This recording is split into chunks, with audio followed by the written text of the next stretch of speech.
What's going on, people? We are Tottenham TV. This is the aftermath. This is our weekly therapy session now with Tottenham Hotspur. With We Are Tottenham TV. Arsenal 2, Tottenham 1. Another Emirates no-show. And you know what? I'm starting to lose count with these bloody Emirates no-shows. You're looking at the past, 10 years? I think we've turned up there like once or twice. And this was another example of that. It was just a really pathetic performance for the most part, in my opinion. You know, in the moment that we scored, I think that we were probably having our best period in the game. We had a few chances from set pieces, Kuluveski and that Son chance. But apart from that, I think we failed to... That was the only period of the game, really. Yeah, and we failed to do anything to put them under any sort of pressure. Arsenal definitely came into this with... maybe a bit of extra incentive and motivation from the night before with Liverpool and Nottingham Forest both dropping points, and Spurs just couldn't match their energy levels. We couldn't match anything. They just had more desire and they just wanted it a lot more. So many passive performances from the Tottenham players. Ange Postecoglou called it unacceptable after the game, and he's completely right. Unacceptable to put in performances like that, and some of the players on show on a consistent basis now. And players like Lucas Bergwijn, Archie Gray, 18 years of age, never played in a North London derby before. It seemed like they got what it meant to play in a North London derby. But you look at some of the seasoned pros like the Basumas and players like that, they just didn't turn up. They just didn't turn up yesterday, and this is becoming too much of a recurring theme. You look at the Arsenal players, right? You look at players like Gabriel. Gabriel knows exactly what it means to play in this kind of game, and he showed it yesterday. He was brilliant. Players like Lewis Skelly coming up from the ranks, he knows exactly what it means. Players like Martin Odegaard, who I thought, bled for the shirt yesterday. Declan Rice, they've got players that know exactly what this kind of game means to the fan base. And judging on yesterday's performance, I don't know if you can say the same thing about the Spurs players. It wasn't anywhere near good enough. There was a lack of intensity, a lack of aggression. You shouldn't need to find that extra motivation to be up for a North London derby, and we just weren't at the races yesterday. I think especially in a weird way, it was more on the ball than off the ball where I really found the problem. I thought off the ball we had also problems. Obviously, I think if you look especially the second goal, how that came about was absolutely shocking. But I thought in a weird way, when you really notice it when there's a lack of that kind of intensity on the ball, when you're playing passes to players into feet and you've got Arsenal players just more willing to get in there first and just put that challenge in, or be aggressive and just shove you off the ball and have that kind of willingness to get there first and put themselves on the front foot. I feel like, when we're passing the ball to players into feet, into midfield, and they're waiting for the ball to come to them, and they're half-heartedly trying to shield the ball away from Arsenal players, and Arsenal are just at maximum intensity, maximum aggression, and they're just going full force into these duels and these challenges and just coming up every single time, and we're just so weak on the ball, and we're so easy to get the ball off. And especially in that final third, we absolutely lacked any sort of fight and aggression to kind of challenge these Arsenal players to win our individual battles. And Arsenal were winning the first balls, winning the second balls, and that's a lot of people made fun of Arteta. You'd look back at that documentary, and there's that famous bit in it when he goes, when I lose a duel, I'm upset. And when we have to win those duels. That's exactly what they were doing yesterday. That's exactly what they were concentrating on, winning those duels. And we were coming out second best time after time after time. And off the ball, I think we kind of we were definitely forced backwards. We were reverted into a kind of a lot of the ball into a low block. And I thought in a weird way, when Arsenal had settled possession and when Arsenal were kind of trying to break us down, they didn't actually offer very much. I think Arsenal, when they were hurting us, is when we had the ball in their third and they're winning the ball in transition, and then bam, they were kind of beating us on the break. And then that's when they had a few chances. That's obviously how they got their second goal. That's probably, they had a couple of good chances in the second half. That's how they got it. It was in the transition when we were piling players forward. It was, look, when you go into this game at the North London Derby, the Emirates, I don't think it's any surprise that, especially first 20 minutes, they're going to put it on us. I said before the game, like Arsenal this season have been quite, in some games, especially when you look back at the game like at the Tottenham Stadium early in the season, they approach a few games, being very solid, pragmatic, and kind of giving up possession. I never thought they were going to do that in this game. I knew they were going to come out flying. I knew they were going to, looking at our back line and looking at the current state of our team, they were going to come out and absolutely go for us, and they were going to high press, and they were not going to wait for us in this game. They were not going to play like they did in the Tottenham Stadium. They were going to come for us. And so I thought in the first 20 minutes, as much as I wasn't happy with what I was seeing, I kind of knew that would be the situation. We were going to have to kind of ride out the storm, and we were kind of going to have to be very, very resolute. And I thought for the first 20 minutes, as much as I wasn't happy that we weren't, kind of hurting them at all, I kind of knew that was you were going to have to ride out the storm for the first 20 minutes, and I accepted it. And I thought we actually did ride out that storm fairly well in that first 20 minutes, as much as I wasn't happy with we weren't able to do anything. But then, obviously, as you said, we got a few chances. Solanke had a brilliant opportunity. It wasn't for a Gabriel unbelievable interception. That could have been a goal. And that was actually from a brilliant ball from Jed Spence. So I don't know if you've seen it back. It was on Match of the Day. But Spence does a beautiful cross with the outside of his boot to Solanke in the middle. And if it wasn't for an unbelievable last-ditch challenge from Gabriel, that could have been a goal. Then Decky has a chance. And obviously, we do take the lead through Son, a bit of luck. It was obviously against the run of play. But I thought at that point, we did well to ride out the storm. And then we obviously had a few chances and we took one. So I thought first 25 minutes was kind of going to plan a bit. And then after that bit, we just completely reverted to when you're 1-0 up in this situation, that's exactly where we want to be, because that Arsenal have to commit more players forward. They have to force the issue a lot. And that's exactly the situation you want to be on, because as soon as Arsenal revert into that stage where they're being pragmatic, and they've got the best defence in the league, let's be honest. They've got unbelievable defenders at centre-back. They've got unbelievable defensive midfielders as well. It's going to be extremely difficult if you, once they're ahead, to kind of hurt them. And so once we're 1-0 up, that's the situation we want to be in, where can we keep asking questions once we're 1-0 up? And I thought we were dreadful as soon as we took the lead. We just allowed the pressure to continue. We allowed the pressure to build. And look, it was a bit of luck on Arsenal's part, but when you allow that pressure to build on our side, you just keep giving them corners, keep giving them the ascendancy, something was likely to go against us. And that's exactly what happened, to be honest. And as much as they got lucky because it wasn't a corner, and as well from the corner they also got luck because it goes in off Dragic, off Solanke, and it's an unfortunate goal, but that's a consequence of the kind of pressure we allowed to build on us, and then we crumbled from that point. The second goal was an absolute joke, and from that point on we failed, and then once they have the lead, we just couldn't lay a glove on them. Yeah, and after going to, you can't go 1-0, you're 1-0 up going into the last 5 minutes of the second half, right? Of the first half. And everyone in that stadium's like, just hold on, just hold on, just hold on. Not only did we not hold on, but we go down. We concede 2 goals in the space of 4 minutes at the back end of the first half. And everything. That second goal was such a shit show. Bissouma, man, what the hell is Bissouma doing? Like, it's not the first time we've seen that from Bissouma this season as well. Like, he's got the ball. He's got, I think, what was the goal? Which was it's against Chelsea, and when he gave away the penalty, it was very similar to that kind of situation. He has the ball. He's got a runner on his left hand side. It was with Jed Spence. Jed Spence passed it to him. All he has to do is play the 1-2 because Spence has carried on his run. Just play that 1-2, and that goal does not happen. It's the most frustrating thing. He's got Sarr to his right as well. He's got so many options, but he hangs on the ball for too long. He gets bodied off the ball, and then they go up the other end and score. And the passive defending of picking up your men in that moment as well is just absolutely shocking. And Kinski's got to be doing better with the shot as well. So I mean, it was just a shit show all round. But Bissouma cannot be losing the ball in that position so easily. Yeah. There was no need for it. No need for it whatsoever, and I'm getting sick and tired of Bissouma doing these kind of things in games, and we all give him, so much praise when he performs well, but these performances and these moments in games come around way too often for a player like Yves Bissouma. He should be coming into the prime of his career right now. you know, and it's a far cry from it. Far cry. He gives the ball away way too much.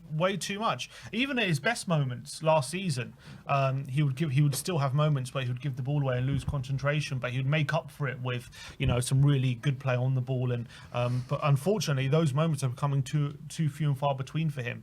And he's way too inconsistent at this point. He's supposed to be a leader in the team. He's one of the more experienced players. You've got people like Bergvall in the middle who are just completely overshadowing him when it comes to his respect for the ball in possession and his care for the ball. He doesn't lose it as sloppily as Basuma, and he's all coming up against the same players, and Basuma is continuously making these mistakes in scenarios where you just shouldn't be doing it. But it wasn't just him. I thought Sarr for that second goal was an absolute joke. We're in trouble here. Trossard's on the left hand side. He's running towards the goal. Sarr's just jogging there, waiting for Trossard to enter the penalty area. He's waiting for Dragoshin to come over. But that's Sarr's man. He's got to be in full sprint. He's got to be noticing there's absolute danger here, Sarr. I don't know what he's thinking, just jogging back in position. But what's going on with him at the moment? I don't understand it. Why is he just jogging there? Why is he not completely noticing the danger and sprinting there and waiting for Dragoshin to come across? Dragoshin should be sticking in position in centre-back, and Sarr should be the one sprinting a full pelt. He shouldn't be just jogging there waiting for Dragoshin to go out of position and allowing that shot to come in. I think that's completely unacceptable. It's not like Trossard's the fastest player in the league. Sarr's easily got enough pace to catch up with him, and I thought that was unacceptable. And then, I'm sorry to say, Kinski, he lets the ball roll over his hand. He goes one-handed. It's weak. And this is what we were saying before the game. As much as I've been delighted with what I've seen in the first two games, and even in this game, I know he got caught on the ball.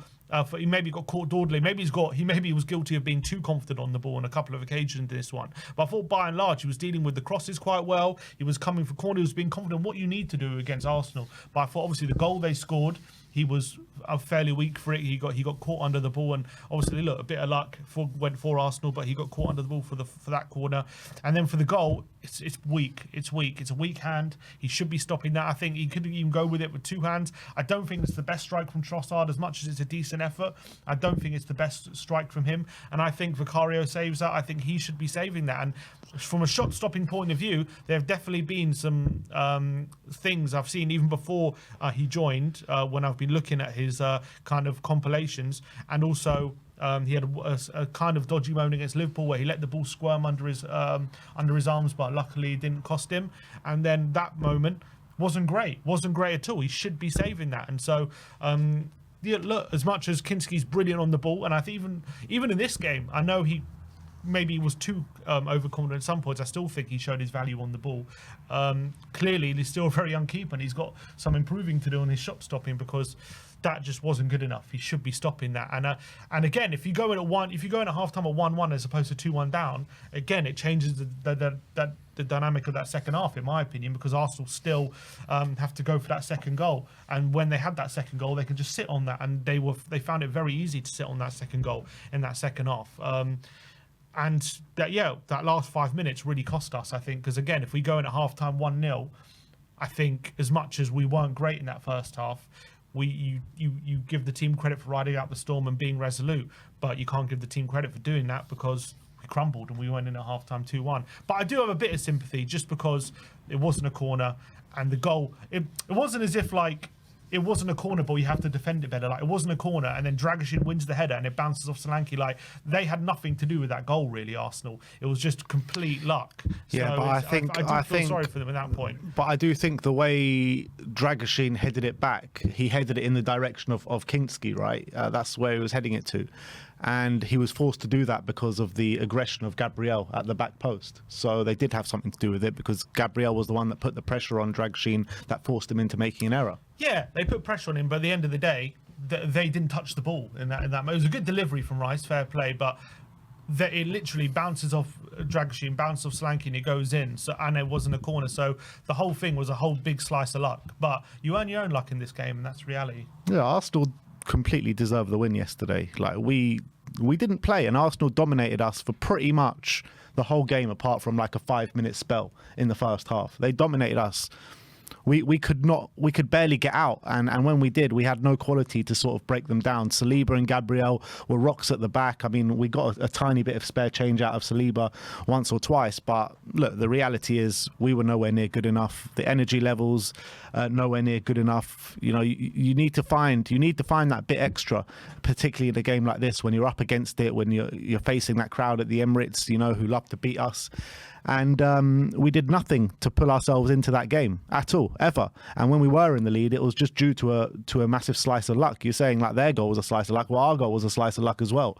And whatever excuses we want to make about, you know, it wasn't a corner, it was an own goal, this, that, they completely deserved it yesterday. So there's no excuses for what happened on the pitch. It's just, you know, a little bit of slice of luck for the goal that they scored, but they could have scored many more goals than they did. That's the reality. Not disagreeing with you. I do think their forward line, a bit similar to how they've been in recent games, was lacking quality, to be honest, I thought, from Arsenal. I thought, actually, that front three was very poor, actually, I thought, from Arsenal. I know Trossard scored, but I thought Sterling was poor. I thought Trossard was poor throughout a lot of the game. And I thought Havertz was really poor. Where they really won the game was in midfield and defence. I thought that's where they really won the game. I thought Odegaard, Rice and Partey ran the show for large parts. I thought the back line completely. I thought Lewis Skelly had a brilliant game. I thought Gabriel and Saliba completely dominated Solanke on the pitch as well. He literally couldn't get anything from them, especially aerially. Really struggled to win any sort of duels, because we did go long to him quite a bit. Again, I see people complain like, oh, you know, we've got Solanke up there, why don't we go long to him? We did, and he just couldn't win anything out from Gabriel and Saliba. And I thought Son didn't trouble Timber at all. Raya didn't really have a save to make. He had one from Kuluveski, but that was pretty much the only save he had to make throughout the whole game. Every time we went long to Solanke, didn't we? Gabriel just there like a rash, bang, bang, bang. And that's what you as well. Every time we gave the ball to Decky or Johnson, Lewis Skelly is there just straight away, being very aggressive, very intense, and getting to the ball first and putting Arsenal on the attack. I think the only player of ours that was aggressive and intense was Lucas Bergvall. Everyone else was pretty much way too passive. And look, I had this conversation with you last week about Decky, right? He had to play half an hour in the Tamworth game, which I thought was ridiculous in itself. But this guy and Solanke, to be honest, are just both running on empty at the moment. And I get playing Solanke because he's our only striker with Richarlison coming back, but Kulusevski is just not really adding much at the moment, and we need him fit. Because he's been our best player this season by far, and we need him to kind of regain those energy levels that he had in the opening 3 quarters of the season that we've seen so far. But right now, what we're seeing from Dejan Kulusevski is a player that's trying really hard, but running on complete empty at the moment. And he needs to be taken out the firing line, because we're going to ruin his season. We really are, because I think he improved a little bit in the second half yesterday. But apart from that, I thought, again, another really poor display because of the energy levels, because he can't dominate teams like he has been doing pretty much all season. And he's just got nothing left in the tank to give Kulusevski, and Maddison was on the bench. Why not start Maddison, put Kulusevski on the bench, and bring him on later in the game with a bit more energy levels? I just don't get. Starting Johnson. Yeah, fine. And I said in the predicted lineup that I want to see Kulusevski on the right, but that was mainly just because I wanted that physicality, but he's not bringing that physicality at the moment. He's just got nothing left in the tank. And I was saying in the build-up to the game last week, I said to you very clearly, I think Kulusevski should not be starting the North London derby. And I think yesterday proved that. I don't think he was good. I don't think much changes if Johnson starts and we bring on Decky, in my opinion. But I think he wasn't At least great. it's someone with a bit of energy levels, though. I mean, he had the energy levels, Johnson, in that second half. It didn't change. But I mean, we started to dominate the ball, but we still couldn't break them down. We still couldn't really create any good quality chances. The one... But the thing is, right, even if it's not going to make an impact in this particular game, it's going to make an impact for us in the future, because we need Kulusevski to have a rest. Yeah, I think we need him to have a rest. Continue to carry us like he has been. He's been carrying us throughout the whole season, and now he's struggling to do so in the last few games. 100%, he's not in the same form he was. His form has taken a big dip, and that needs to be. I don't know why. Maybe it's because he's playing more on the right recently, but I don't know what it is. But he's definitely taken a big dip in his form.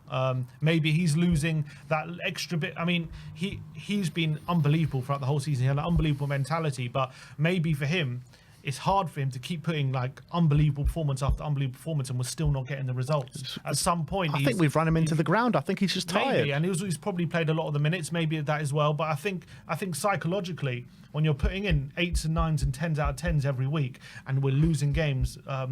Still go like every single week, it must be hard mentally to keep at it every single time and keep that your standards as high as they are when we keep losing games. He needs help. I think he needs other players to step up. Absolutely, he needs other players to step up in recent weeks. It can't be just him, and I feel like for a lot of the season it has been just him who's been absolutely consistent, and people have flirted out of in and out of consistency, and there's probably as well he's been running to the ground as well. Him and Solanke are pretty much playing every minute of most games. I think that's a contributing factor. I think there's a lot going into it for his dip in form, and I think other players really need to step up at the moment, and the other midfielders like Basuma, Sarr's also had a dip in form.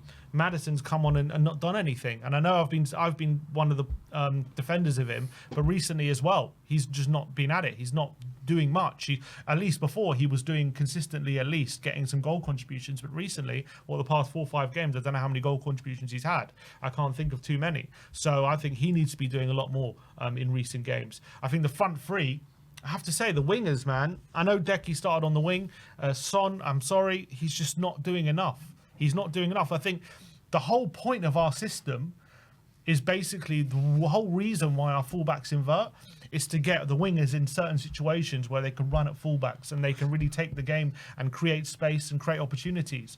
And I'm sorry, they're not doing enough. They are not doing enough when they get those opportunities. They are getting ample opportunity to show their quality. I wouldn't necessarily say a lot of time, maybe yesterday, but in general over the past few games and yesterday as well, they had opportunities to run at their fullback, create problems, ask questions, and they're not good enough, or they're not confident enough, or whatever it is. They're not doing the job. That's the bare facts of the matter. They're not doing the job of when they get in those situations to take on their fullback and ask questions of their fullback and really commit them. They're not doing it. They are not doing it. And when that happens, the whole system kind of breaks down because they lose the ball, and all of a sudden we're put under pressure because there's a quick transition, and all of a sudden all our defense has to run back, all our defense has to go in a sprint. There's chaos, and the opposition can create chances from transition. So the fact that that's been neglected is one of the big failures of our transfer window. It's one of the big failures of our season that hasn't been addressed. 100%. And the fact that we're sitting here halfway through January now and that still hasn't been addressed is a big failure of the recruitment, and a big failure that hasn't been addressed, because that's a major issue right now, that these wingers are not doing their jobs. And yes, they get goal contributions. Yes, in front of goal they can be decent, but where we really need them consistently is facing their fullback and be able to take them on and cause them problems and keep the ball in either wing corners or whatever, and they're not, and create chances. They're not doing it. They are not doing it anywhere near consistent enough, and that's a big problem for us. Yeah, I mean, it's hard to disagree. I completely agree with everything you just said there. I mean, the recruitment and the speed of which we bring in players, and the holes that we've just left in the squad. Clear neglect of what we're trying to do this season, and it's hurting us week in, week out. No doubt about it. I mean, you're looking at the fullbacks as well. I thought Pedro Porro just kept getting caught high up the pitch. Trossard was having a bit of a field day with the amount of space he was having on that side. Luckily, they don't have as much quality in those areas. Otherwise, this could have been an annihilation in terms of the scoreline yesterday. And Pedro Porro, granted, he's been playing, being overplayed exactly like Dejan Kuluveski is this season, but the difference is Dejan Kuluveski was our best player for 3/4 of the season, and Pedro Porro, he never really got going this season. I think he's had a poor season all in all. He's had a couple of good performances here and there, don't get me wrong, but I think majority of the time he's not been playing well at all this season, and he's not giving us what we need on the ball, which is his speciality on a consistent basis, especially yesterday. And off the ball, he's just getting caught in no man's land way too often. Way too often. How many times do teams target us on that side? It seems like every single week teams just target us down our right-hand side, and they've seen so much joy. And I think yesterday was no different. I think it's instruction though from Ange. I think he's clearly, because I don't think Spence goes forward as much, and I think same with the doggy. I don't think he goes as forward as much as Porro does. I think it must be instruction that he's given a bit more license, and for the goal, I know he gets caught, but it's not his fault. You know, he's in his position, probably he's been told to be in, and Basuma loses the ball in the middle of the park, and all of a sudden he's going to be caught out, obviously. So why the hell doesn't Ange do something then? Why doesn't he do something to counteract this when it's a clear instruction from every single team that we play against to target our right-hand side? And then he does nothing to to counteract it at all. So why doesn't Ange change something in that aspect? In some games he has been asking Porro to play a bit deeper, but in this game, clearly he wanted him to bomb forward because that's the position he was in when the goal went in. He was clearly high up the pitch. He was in the Arsenal's half. And Basuma ends up losing the ball in a stupid position, and then he's going to be caught. If you lose the position there, then that's a risk you play. Obviously, it's high risk, and we know that. I do think it's definitely, if you look at, I've been looking at his average positions over the course of the season. Definitely, at the beginning of the season, he was a lot higher than he has been in the last few weeks. He's definitely been a bit further back the last few weeks. But yesterday, he was caught up the pitch. Yesterday, his average position was pretty much on the halfway line. Yeah, he was a lot higher. That's what I'm saying. Yesterday, he was definitely high up the pitch. I don't blame him specifically for the goal, but I do think, he's being caught out way too much, 100%. And I do think that's instruction. I don't think it's just him saying, I'm not going to defend. I do think clearly because he's better on the ball than Doggy and Spence, he's given a bit more license to get forward. But the reality is the best bit of play from a fullback going forward was Spence with that ball to Solanke. Brilliant ball, the outside of his foot, by the way.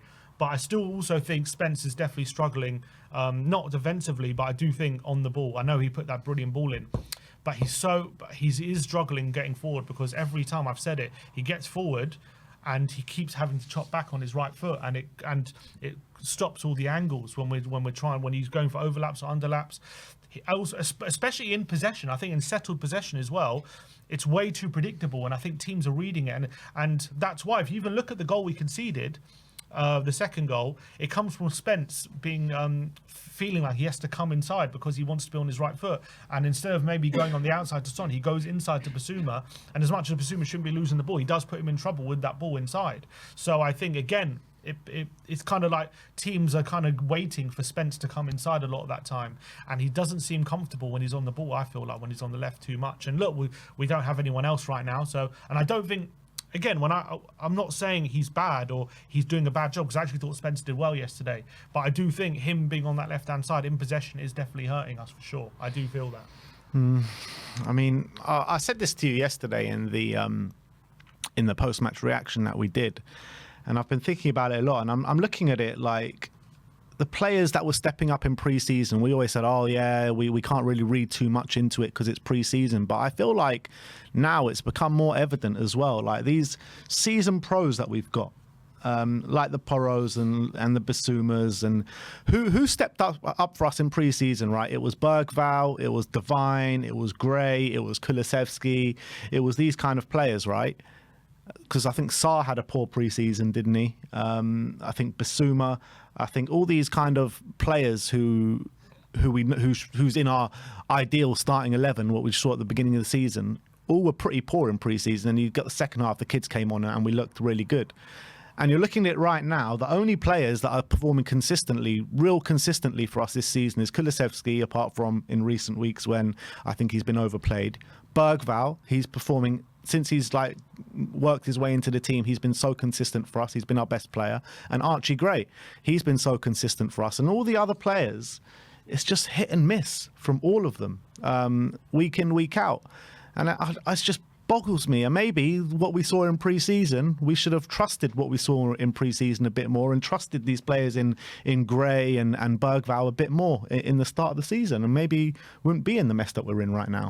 It's hard, easy to say that now. I don't know. Maybe. But I think Bergvall has taken his time to adjust, and maybe he needed that time. That's why we're seeing the performances we are, because we saw in Europa League, as much as he did well, I thought clearly, you saw Galatasaray where you saw Ferencvaros, there were some games where he did struggle a bit, and he had to take time to adjust to this kind of level of football.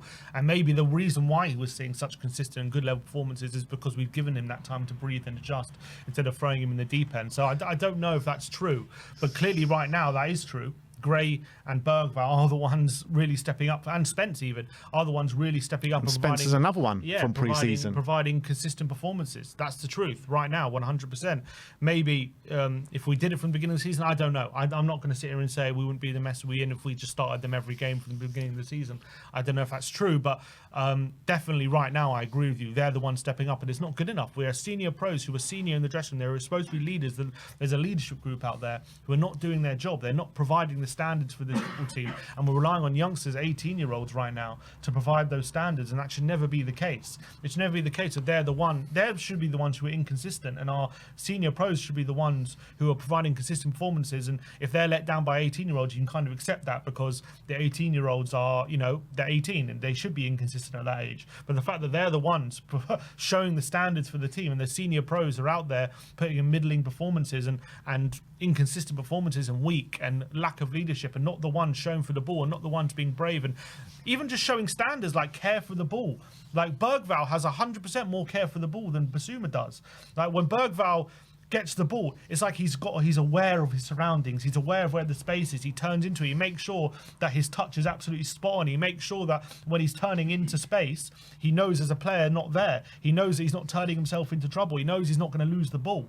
When Basuma does it, it's like he doesn't have a care in the world. It's like he's turning blind. It's like he doesn't have care for the ball. That should never be the case. How can you be an experienced pro and you've got an 18-year-old and he's got more care for the ball than you do? He's got more responsibility when he's on the ball than you do. It's absolutely ridiculous. It's an absolute joke. I think if we're going to talk about the few positives, I thought in the second half, we actually had a second half midfield of Bergvall, Kuluveski and Maddison.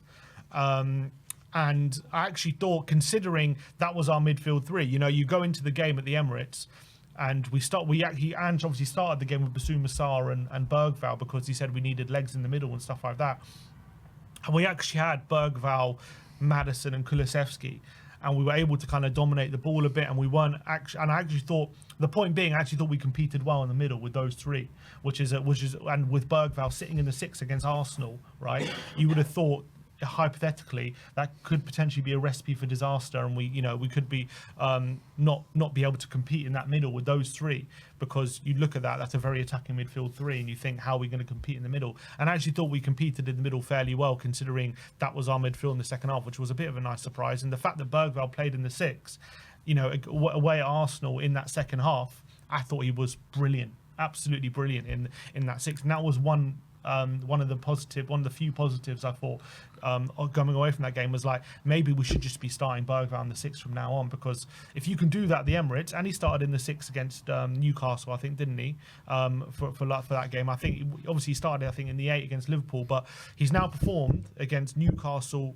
Liverpool and Arsenal's midfield to unbelievable standards. So this guy has to be undroppable, and I think we've got to consider him being the sixth for the short term right now. Why not? Basuma ain't covering himself in glory. Bentancur, every time he comes back, he seems to either get injured or suspended whenever he comes back, and no sign of consistency in terms of, he needs a run of games to get that consistent level back in. So Bergvall is the best shot. We all said we needed a six to come in the summer.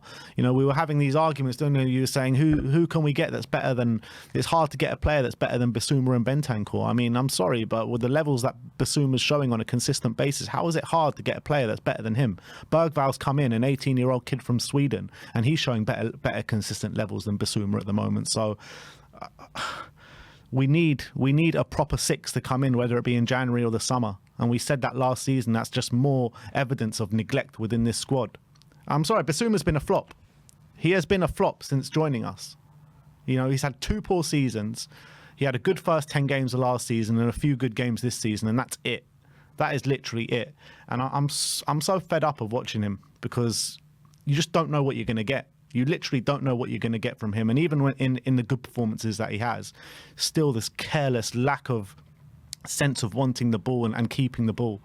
I'm really fed up of Basuma. And I think we need to do our best to move him on this summer. I really believe that. You can't rely on him. That's the reality. We know when he's at his best, he's a very good player, but he just can't be relied on. There's too many times, especially in crucial moments. It seems as though as well, whenever he makes a mistake, it costs us. We concede a goal from it, and it's always in a stupid position. And look, As much as I really like him when he's at his best, and I think he's a fine central midfielder, the reality is he's been proven now. You just can't rely on him in the big moments. He has lapses of concentration. He loses his man too many times. He loses the ball in dangerous situations. And it keeps costing us, especially in big games. It just keeps costing us. We're not going to do what it needs, though. We know we're not going to do what it needs to bring in a top player. You look at Arsenal, right? The way they handle their business. They need a monster midfielder to come in, 100 million slap on the table for Declan Rice, one of the best performing midfielders in the Premier League over the past couple of seasons at West Ham. You're looking at them now, they've got clear problems in the front line. They're going after Benjamin Sesko. They're going. They need extra body in midfield with Partey's contract running out. Go and splash out on Zubimendi.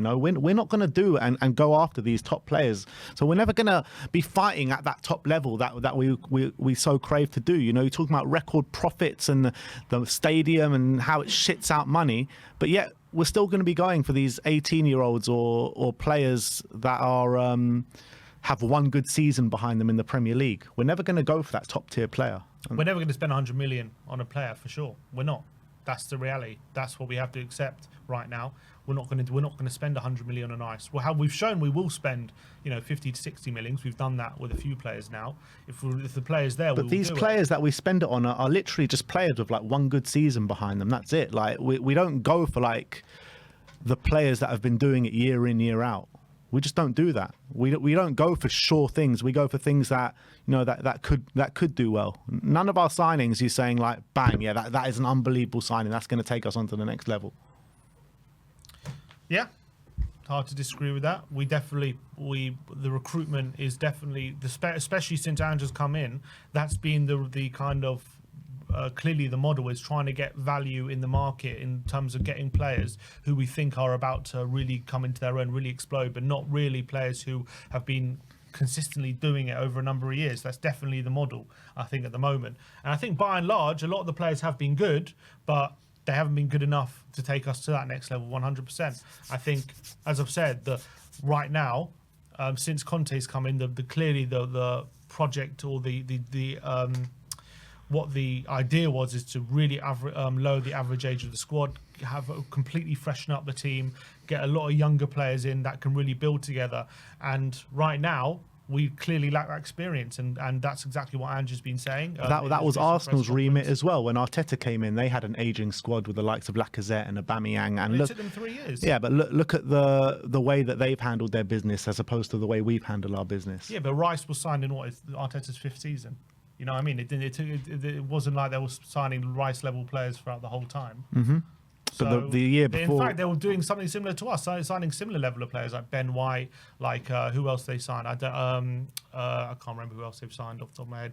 But they were signing also, I'm saying, in terms of like value-wise, it was like all 40 to 50 million pound kind of signings, similar to what we're doing. And it wasn't until his, 5th season, they went all out and got someone bigger like Declan Rice. So...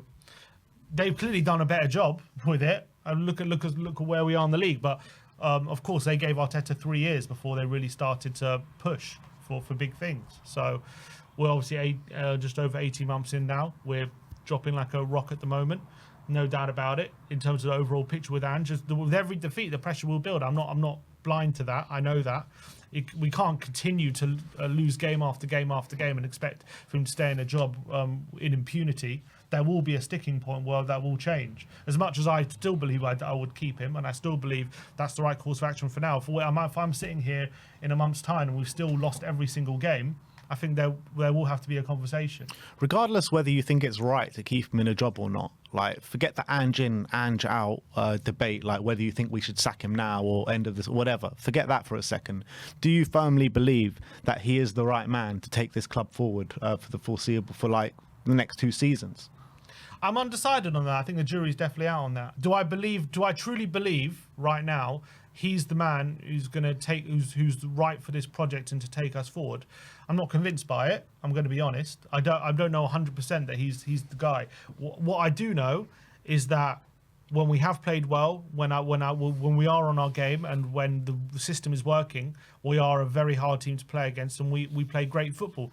The reality is that hasn't happened anywhere near enough this season, and especially over the last 2 months, we've barely seen that. To be honest, we've barely seen that kind of football at all. And regardless of the injuries to defenders, the fact that going forward, we haven't been able to see the kind of we've only seen it in fits and spurts in games. We haven't seen a consistent level of performance from our forward players and the midfielders is massively worrying, and it's a massive concern. And that has got to be something that Ange has got to be worried about. So 100%, I think there are big question marks whether, regardless of the injuries and regardless of whether I think we should sack him, there are big question marks whether he's the right man to lead us forward. But I also think it's right to give him till the end of the season and then assess it then. There's no point in giving it to an interim right now or whatever, because I just think the right course of action is to give them this cup run. I still believe we can be a good cup team, and also once we get players back and the fixture list is, if you look at the fixtures at the moment, in terms of the level of difficulty, they should ease a bit. Albeit every game right now is hard for us. There's no getting away from that as well. Hopefully we can start to turn our form around a bit and start getting results, and we have to go well in the cups. But I'm under no illusion with the league form it is right now. He kind of does have to win a cup. Otherwise, I don't see a future for him. I think that's what his kind of future depends on, because right now, the league form where it is, I think a top half at the moment is going to be a struggle with the way we're going. Regardless of getting Europe via the league form, top half is going to be a struggle. That's the reality. That's what we have to face. Unless we go on a mad run of winning like 5-6 games in a row, top half is going to be a struggle. So he kind of has to do really well in the cups. And so if we're sitting here at the end of the season and we've gone out of all the cups and finishing bottom half, he's gone. I'm under no illusion of that. Under no illusion. You're looking at it right now, 21 games played. Spurs have won 7, drawn 3 and lost 11 games. Lost 11 games at this stage of the season, which is absolutely dreadful. You're looking at the teams, right? West Ham have won the same amount of games as us. Fulham have won the same amount of games as us. Brentford have won more games than us. Bournemouth have won more games. Villa, Man City, all these teams, right? You're looking at the bottom half. Only Wolves, Leicester and Southampton have lost more games than us this season. That is nothing short of disgraceful. And at what stage are we actually, if this form carries on, we've got a genuine chance of being embroiled in a relegation battle this season. If it carries on, 100%. We got Everton away next. Very difficult game. Moyes' second home game, because he played at Villa last night. Lost to Villa yesterday. They lost to Villa 1-0. But if we lose that game, really hard game, by the way, Everton are only going to be, 4 points behind us? Yeah. 4 points behind us. This is Everton, who have just sacked Sean Dyche. They're going to be 4 points behind us. You're looking at Wolves. Their form is changing a little bit. 2 wins in their last 5 games. Leicester have lost their last 5 games. Southampton have lost 4 out of their last 5 games. But we've also lost 4 out of the last 5 games. We've got the same form as Southampton right now. Yeah. Which is madness. We are literally getting clawed into a relegation battle where this was supposed to be the season to take us forward. Correct. I look, at the moment it looks like that, and the form is what it is. There's no getting away. It's 1 win from 9. That's what the form is. That's the reality. That's clearly the form we're capable of, especially under the circumstances. That's completely not good enough. We should never be in this situation. All the teams below us are getting better. Crystal Palace, they're capable of pulling off performance. Manchester United, they've just had good wins and good results over the past couple of weeks with Arsenal and Liverpool and stuff like that in the cups. Everton, with David Moyes, you expect them to take a bit of an uptick in form now with the new manager bounce. Ipswich, they're looking a bit better recently, and we're just dropping like a rock. Yeah, and I firmly believe we're not going to be relegated. That's not going to happen. I'm willing to put any money on that. Well, that's not. I fully believe we're not going to get relegated, and I fully believe whether you think we're going to get relegated or not is kind of irrelevant. For us to be talking about this is embarrassing. Of course, it is. It is absolutely. It's an embarrassment that we're here, and I don't like looking at the league table, and I don't like the situation that we're in. I absolutely hate it. And we're Banter FC at the moment. Absolutely.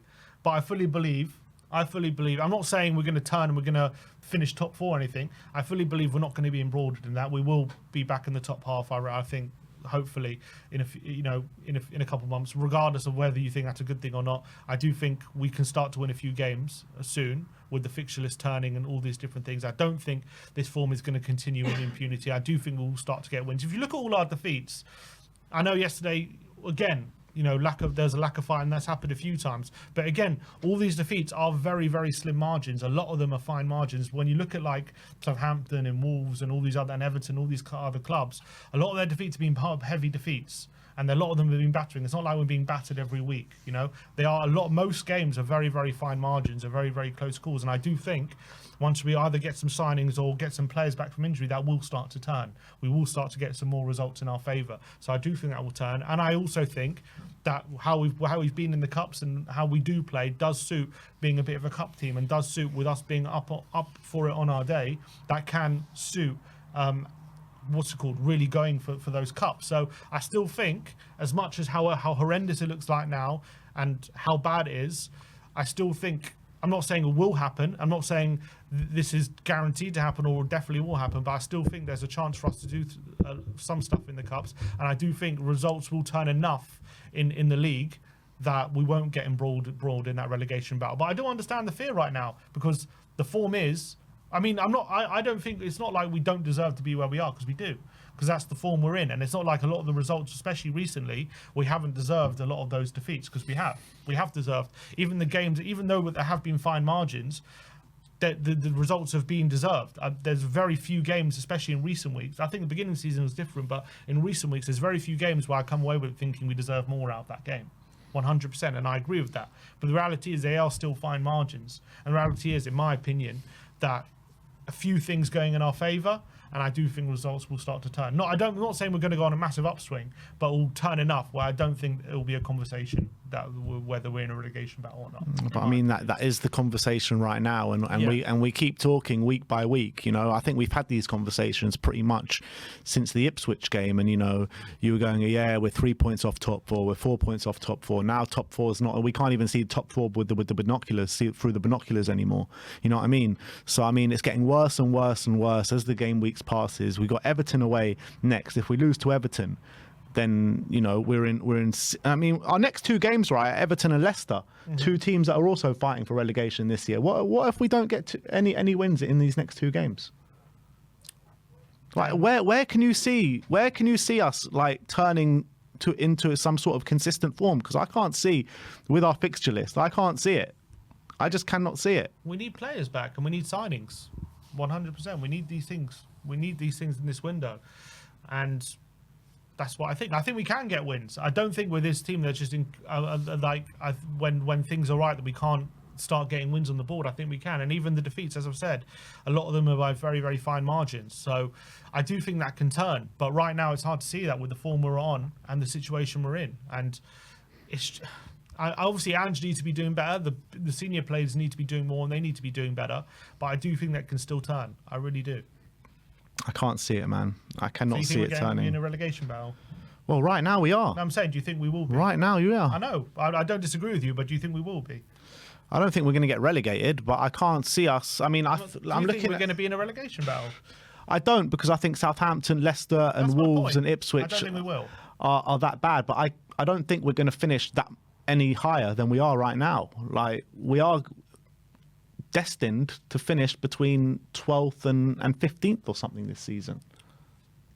Potentially, and regardless whether we're in a relegation battle or not, it's by the by. Like, being 12th to 15th, like, is sackable. The manager has there's no excuses for that. Injury problems or no injury problems, there is no excuses for the form that we're on right now. It's not good enough. There's no excuses. What excuses can anyone give to being level with 15th if Manchester United win today? There is no excuses for it whatsoever. So where can Ange turn right now? And he's got to not finish there. That's where he turns. Can you? I can't see it. Like, tell me where this run of form is going to come from. When you're looking at all the teams around us improving, all the teams around us are improving. We can improve, but we're not. These teams are improving. We're not improving. Yeah, because the situation hasn't changed from how it was 2 months ago. It's still the same situation. But we haven't changed the situation. We have to sign players, and we have to get players back from injury. No, the players that we still have at our disposal should be doing a lot better with, and the manager still should be doing a lot better. These injuries, yes, there should be a dip with the injuries that we have, and it's definitely you definitely have to take it into account. But the form that we're showing and the place that we're on in the league, the injuries are just an excuse for that, because it should never be this bad. Yeah, it should never be this bad, but that is the reason why we are there, in my opinion. I think if we hadn't had the situation we're in, we wouldn't be in it. We probably still wouldn't be where we want to be, but we wouldn't be in this situation where we're talking about, the 1 win in 9, all these different things. We'd probably have like 3 or 4 wins in 9, and the situation would look a bit different. Not great, but it would still sackable form though. Yeah, but potentially. But again, as I've said, I think we can do something in the cups, and that's what he's going to have to hang his hat on. And I still believe once those players come, if we can get in that top 8 of the Europa League, if we can somehow get through that Carabao Cup game against Liverpool, then that's still there for us to achieve, and what we want to this season in that sense. And if we can get in that top 8, which means we're not going to be seeing Europa League football again until March, which means I don't know what, maybe we'll be in a very different momentum and a very different state, come March. A lot of defenders back, and we'll have, hopefully, and cross my fingers, I don't know this, but hopefully we'll have a signing or 2 more, to help this team right now. Then we could be a completely different situation. Right now, the situation hasn't changed for 2 months. We've still got the same injuries pretty much. Yes, we're starting to get a few players back, but by and large, we've still got the same injuries. We've had 1 signing with Kinski, which has helped us, but, wasn't going to help us enough to win a game at the Emirates. But that's his first Premier League game. So we're in the same situation. I said after the Bournemouth game. Right now, we're going to go through a lot of pain, and that hasn't changed because the situation hasn't changed. Nothing's changed, and that until that changes, we're going to go through more pain until the situation changes. That's how I'm seeing it. And I do think once the situation changes, we will see improvement in results-wise. I'm not saying we're going to win 10 games in a row. I'm saying we're not going to win another 1 in 9. That's my point. And that situation will start to change. And then, once that happens, in the Cups as well, when on our day, when we play in the Cups, we can be a very good team. We've shown that this season, that we can be a very good team in the Cups. So that's what we got to focus on right now. And we just got to make sure that the league form doesn't dip so much. Why can we be very good in the Cups with this same team and the same problems and the same injury problems, but we can't buy a win in the league? Why is that? I don't know. Because we completely up our game. Well, to be honest, in the Cups, obviously, since we've gone in the situation we are, obviously Man City, when we beat them, we had quite a strong team out there that day when we played very well. Then Man United, we did up our game when we were 3-0 up, but we still nearly chucked that away with Forster chucking 2 into his own net, and we got through that with pretty much a corner. But we played quite well for large parts in that game. And then the Liverpool game, we just played completely out of our skin. And Liverpool had an off day, and we played completely out of our skin. But I do still believe that in the Cups, we can be a very good team. And I think the way we play football would suit that, because we can overwhelm teams when we're on our game. But right now, we're struggling to do that, especially consistently in the league. We're really struggling to do that. Not only, I would go further, we're failing to do that. I think that's clear. We're completely failing to do that in the league. We're failing beyond what we measure. We're failing more than we've ever failed in probably the Premier League era at this stage of the season. Yeah. Literally, this is probably statistically, I don't know what the stats are, but this is probably statistically the worst that we've ever been at this stage of the season. It's not the worst, but it's up there. Yeah. You know what I mean? Like, it's up there. From points per game, in terms of how many losses that we've taken at this stage of the season. I mean, everything is pointing to the fact how the team is being mismanaged, the players can't perform, and there's a clear motivational issue as well when we're talking about Premier League games. We just can't seem to turn up. We don't turn up, and there's extra motivations in the cup games. The players can seem to get themselves up for these games. But when you're talking about Premier League week in, week out, bread and butter to try and stay clear of the bloody relegation zone, we can't get ourselves up for any of these games. And that's got to go down to the manager. It's got to go down to the playing staff. It's got to go down to everyone involved. And it's just nowhere near good enough. And these injuries are just an excuse. That's all they are right now. It's an excuse, because regardless of injuries, we need to be doing a lot better than what we're doing right now. Like the players on the pitch yesterday were more than capable of putting in a better performance than they did yesterday. The players were more than capable of putting in a better performance at Tamworth. The players were more than capable of putting in a better performance against Wolves, Nottingham Forest, Liverpool 6-3. All these games every single week. It's pretty much week in, week out. So I don't want to hear this excuse about injuries. And yeah, fine, it does have an impact, but it shouldn't be having as much of an impact that it's having right now. And I think, look, I agree with you, but at the end of the day, this is definitely the hardest Premier League season, I think. I think you can see that throughout the Premier League. It's the hardest Premier League season, I think, in terms of quality, when the middle teams and a lot of these teams, the quality is clearly heightened. And I think this is the Premier League. It's so fine margins. Everything extremely fine margins. And when you have the situation you're in, those fine margins are going against us a lot of the time. Yes, we're not playing well in a lot of these games as well, but it's still coming down to fine margins. And I do think those fine margins can turn a bit once the situation for us changes, but once it's right now, it is what it is.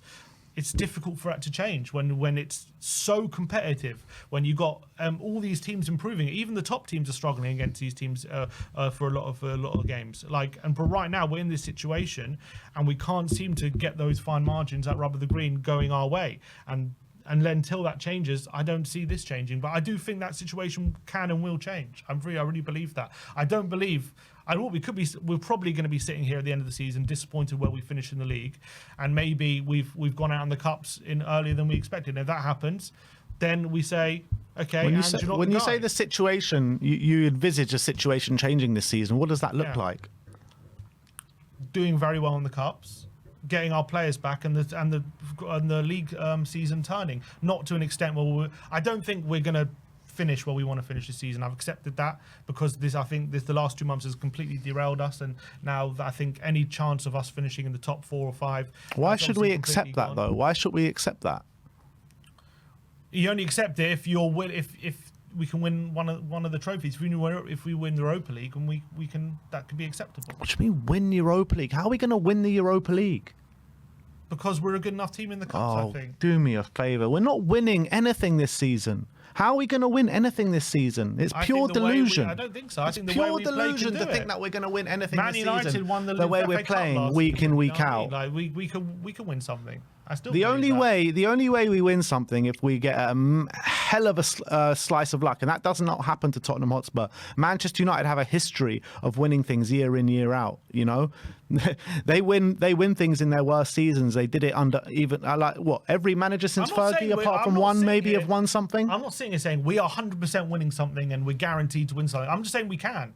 I'm saying we can. The way we play, once we get players back, I think when we're playing these one-off games and off two-legged ties as well, especially even right now, the way we're losing games in the situation we are. But again, it's fine margins. But when we win games, we do tend to win by bigger margins. So that's perfect for a two-legged tie.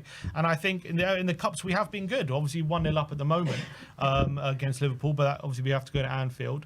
I'm just saying, once that situation changes, I do think we can go strong in the cups. I think the league, we just got to make sure that it's not completely embarrassing. We're dragged into relegation fight and get back in that top half and then whatever. And obviously that's not what we want to be. But given the situation we're in, if we can salvage that and then do something in the cups, that can, especially if we do something strong in the Europa League, that's still a season that can be acceptable. But right now it's hard to envisage that because that, as I've said, the situation hasn't changed for 2 months. We're still in that same situation. We've still got the same injuries. We've still got the same issues. We still haven't signed enough players, and that's the situation. So yes, it has to change 100%.